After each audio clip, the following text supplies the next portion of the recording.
యాక్చువల్గా మీరు పనిచేసిన నవీన్ పొలిశెట్టి గారు కానీ ఇప్పుడు నరేష్ గారు కానీ వీళ్ళిద్దరు మంచి టైమింగ్ ఉన్న ఆర్టిస్టులు ప్లస్ లొకేషన్లో కూడా ఇంప్రూవైజ్ చేయగలరు కదా. సో ఇద్దరితో పనిచేసినప్పుడు ఎవరితో పనిచేయడం మీకు చాలా టఫ్ అనిపించింది?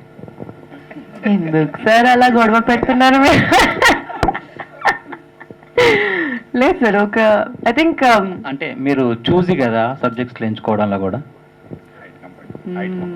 నేను చూసి కాదండి, నేను అంటే ఏ సిచ్యువేషన్లో ఏ క్యారెక్టరిస్టిక్ బాగుంటుంది నేను అదే అబ్జర్వ్ చేస్తా ఫస్ట్, నచ్చితే అబ్జర్వ్ చేసేస్తా. సో నవీన్ నుంచి వేరే క్యారెక్టరిస్టిక్స్ అబ్జర్వ్ చేశాను, నరేష్ గారి నుంచి వేరే టైమింగ్.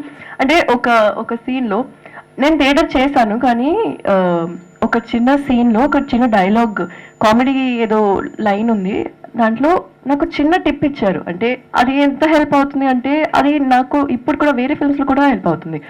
అది నాకు కూడా తెలుసు, కానీ అప్పుడప్పుడు మీరు మర్చిపోతారు, లేకపోతే సడన్గా మీకు కొత్తది అలా యూనో అనిపిస్తుంది.